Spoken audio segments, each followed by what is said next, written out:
Hello and welcome to Sound Like, where today we're going to be having a look at pressure. Now this Sound Like video is going to be ever so slightly different in that it's not going to sound exactly like how it appears on the record. It's going to be a blend between what you hear on the song and mixed in with some stuff that I like the sound of and what I find that really works for this song. So stick around. But before we dive in, don't forget to like, share and subscribe and hit the notification bell to let you know when I upload new content. Now as always with these Sound Like videos, we're going to go from start to finish throughout the entire song, analysing all the major sounds that I'm using, deconstruct the sounds that are going on there. I'll tell you what pedals I'm using and what broad sounds you need to go for to achieve those sounds. So with all that out of the way, let's just dive in. Shall we? Okay, so for the verse of pressure, the pedals I'm using are my Big Muff and my Fuzz Factory. Because I'm using the ES8 in my stereo setup, the Fuzz Factory is on one side and the Big Muff is on another. Now if you listen to my cover of pressure, you'll hear there's an additional sound to just these two fuzz pedals I'm using, and that's my wah, which is coming in before I even hit the ES8 with my guitar signal.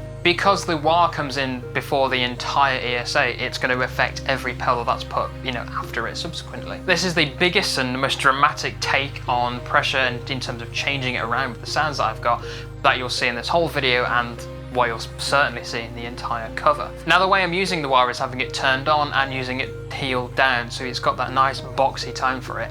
Putting the fuzz pedals after that gives it that really weird and really alien sound. Obviously, without going any further, this sound is awful for chords and such, so it only really works for single notes, and coupled with the same sort of characteristic I have for fuzzes in general, really kind of teams well together to really bring out individual notes in a really kind of punchy, dramatic way. It's not a sound I would be using very often. It's a sound that I would only use for kind of instances like this, because of the way that the sounds are kind of filtered and so on. But it's a really good sound and a really good fresh take on pressure that I've got. I could not use it and just rely on the fuzzes, but the sound doesn't quite pop as well as I'd want it to. And for the pre-chorus riff, it doesn't really offer any extra punch or kind of any extra way of separating out those two sections, so the use of the wah here is perfect. Now throughout the entire song, you'll hear when the wah is and is not being used, but for when we go back to the verse riff, these are the pedals and this is the setup I'm using. The only reason I don't use it from the get-go all the time when the verse riff comes in is because I've only got 2 feet and I need one to hit the button on the ES8 and one to kind of keep me balanced. So I kind of use the wah where I can. If you watch my cover, you'll see where I am using the wah, where I'm not using the wah. Like I said, the only reason I use it where it is because so I don't want to fall over. So with all that out of the way, this is what that sounds like.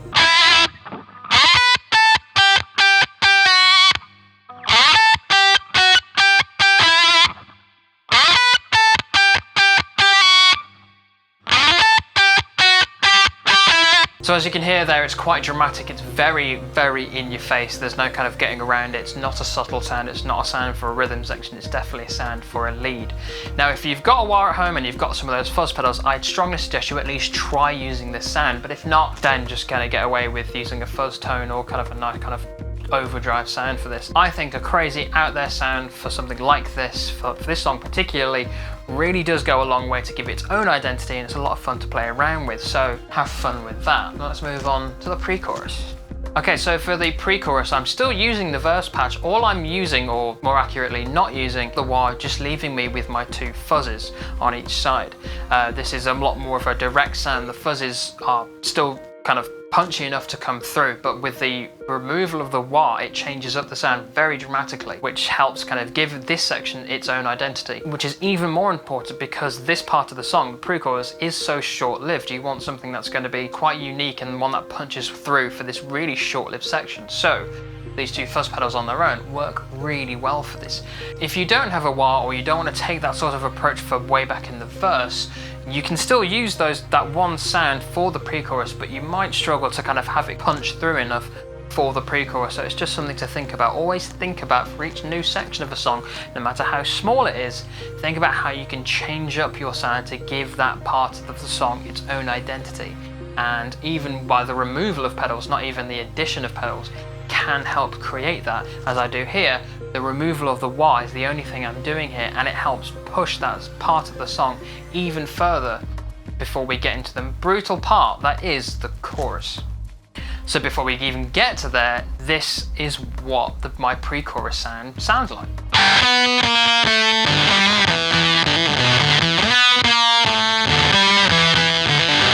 So as you can hear there, it's completely different from what I'm using in the verse, even though all it's doing is taking out a pedal. The wah really strips out or changes up the content of the original guitar signal to give this part of this song its own identity, which is really key. Now, let's get on to the chorus. So now for the next part of Pressure. Now, I've only just realized at the time of recording that I'm calling it chorus and pre-chorus in kind of different ways. So on my ESA, this section is called the pre-chorus. Don't know why. And then in here, I'm just calling this part the chorus. But anyway, the idea in that in this section, I'm using my overdrive distortion and my big muff, but with my whammy set to a harmony octave down for the big muff to give it that really nice kind of faux synthy kind of sound for it. Similarly, what I use in Supermassive Black Hole, I told you that this sound would appear quite often. So for this sound, it really works for kind of single strings and single notes at any one time, which works really well for this part of Pressure, because it's that descending riff and then that kind of nice, really kind of fast-paced, floaty kind of bass sound that the guitar, or the way I play the song, the guitar doubles up with. If you think back to the Supermassive Black Hole sound like video, or if you've not watched it, watch it after this one, or click here. It's a really great sound for those sorts of sound where it's just individual notes to really kind of help stuff punch through. And the fact that I'm using the overdrive distortion and the big muff together, patched panned either side, really helps to kind of bring that sound out. On one side, you've got that big muff with that lower harmony octave going on, and on the other, you've got the overdrive distortion, which is just on its own to help it really cut through. Two different sounds playing the same thing do come through in a mix really well, because they've got so much frequency content and they're really supporting each other because they've got different sounds within them. The nice boxy midtones from the overdrive distortion compared and contrasted with the lower grumblier, more gritty tones from the big muff really come well together here. And it sounds like this.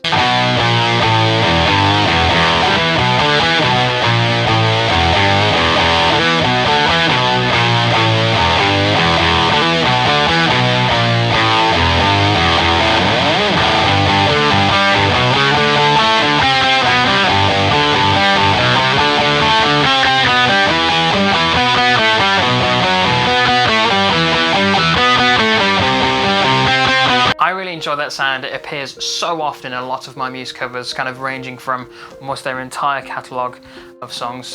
I use that sound on one or two songs from Showbiz, and certainly on a lot more of their more modern stuff.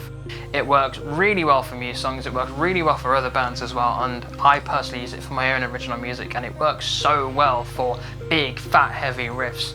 Now, let's move on to the other half of the chorus. So for chorus part 2 of Pressure, we switch over to a new patch, which is my overdrive distortion on one side and my blues pedal on the other. Because they are being sent either side of the stereo field, it works really well to kind of give a nice, really encapsulating sound. This sort of sound is my generic rhythm tone for a lot of things, both in various covers and my own music, and when I'm just playing around with sounds to try and figure out new stuff. And this sort of approach works really well for a nice rhythm tone. It's solid.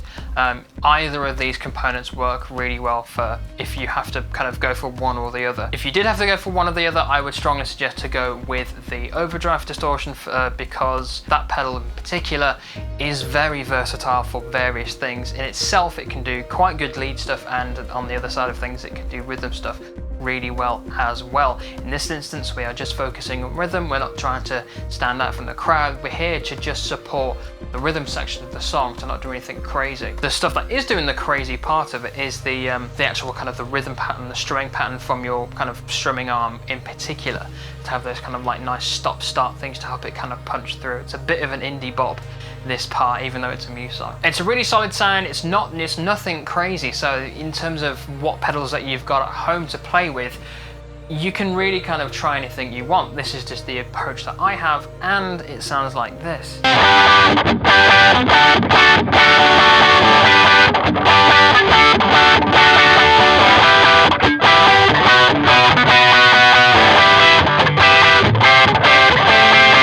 So as you can hear there, it's pretty solid. It's quite an average generic tone that I'm using, but it works so well because it is so generic.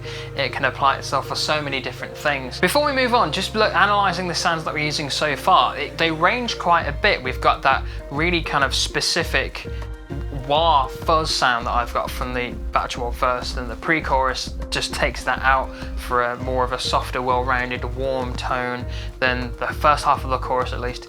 is using a very kind of sub-bassy octave harmony thing going on, and then we've gotten to this kind of generic kind of rhythm sound. The sounds that we use for Pressure, they cover a lot of ground and they do so many different things, and the fact that they work well in quick succession, they complement each other quite well as the song evolves, is a good testimony for Matt Bellamy in particularly, his ability to write music but also to sound design as well. And it gives you a good idea about how you can try new sounds at home, which for doing the wah trick, for example, which is the most dramatic sound that I've got for this in terms of differences, gave me the confidence to try something new, and it should give you the confidence to try something new at home as well. So with my slight rant out of the way, now let's move on to the final sound for Pressure. Now for the break or middle eight or coda or whatever you really want to call this section, I just call it a break or a breakdown.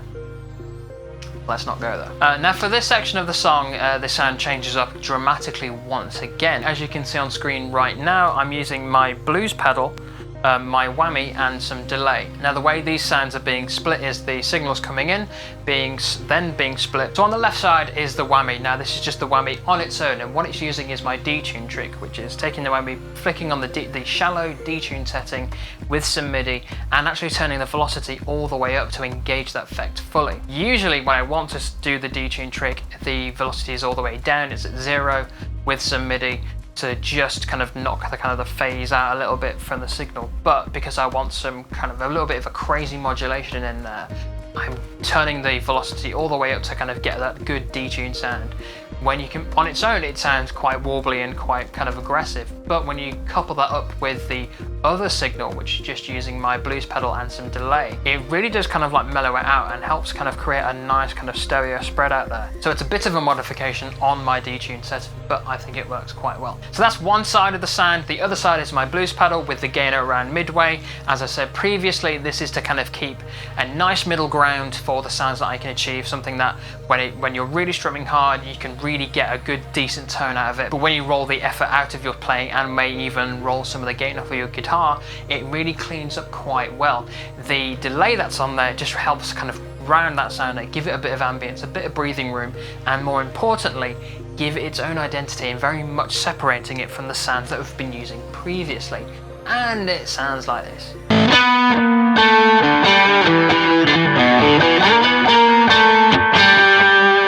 So this sound overall is very different from the sounds that we've been using previously, a very good counterpoint from the aggressive, more boisterous tones that we've been using previously. And I think it finishes off and rounds off the song quite well. It's quite an easy sound to get if you want to try and recreate that sort of thing at home. It's just a bit of a crunch, a bit of delay, and some sort of modulation if you want. But I think you could get away with it with just the kind of light crunch and some delay. Very subtle delay, don't go crazy with it, don't try and kind of get loads of repeats. Just give it some ambience in there, just a little bit, don't go too crazy. The subtlety of that sort of effect will go a long way, a lot better than doing something aggressive, because the aggressive sounds have appeared previously in this video. We've already looked at the out there sounds. We want something that's a little bit more kind of introverted, but because that's so different, it then does stand out quite well. But all in all, those are the sounds that I'm using for Pressure. You can see in various parts throughout the song where they appear. It's really easy to identify each one because they each have their own unique sound and they all work really well together. But they do tell a story in their own way and with their own voice. So let's debrief. So there we go, that's Pressure in its entirety and all the sounds that I'm using throughout the entire song. As I said throughout the whole video, these sounds are really dramatic and they really do stand out quite well. Normally I would be quite worried about kind of trying to smash together such distinct sounds because they can't be trying to kind of fight for kind of dominance in throughout the entire song. But they do lend themselves quite well to kind of blend together and work off of one another throughout how the entire song goes. Partly that's due to Matt Bellamy's kind of writing style and his ability to kind of just smash sort of weird sounds together. So hopefully that was enjoyable for you and that you understood all the kind of sounds and the kind of out there noises that I was using. As always, what I do try and encourage is that you don't have to try and replicate these sounds exactly. You do not have to get all the gear I'm using. Certainly not the guitar I'm using. It's all about taking these ideas and then pushing them forward. to try and come up with your own interpretation of these things. Case in point for this video is the wah trick, which is what I used at the beginning of the song with those two fuzz pedals. Try and take the idea of what Matt's laid down in the original song and then just augmenting it slightly with what I have to hand here. But it's up to you now to try and come up with something new. Maybe you'll let me know down in the comments of what you thought of this video and the sounds that you came up for Pressure. I'd really love to know. While you're there, maybe tell me about a song that you'd like me to do for a sound like in the meantime. But until next time, I've been Harry, and thanks for watching.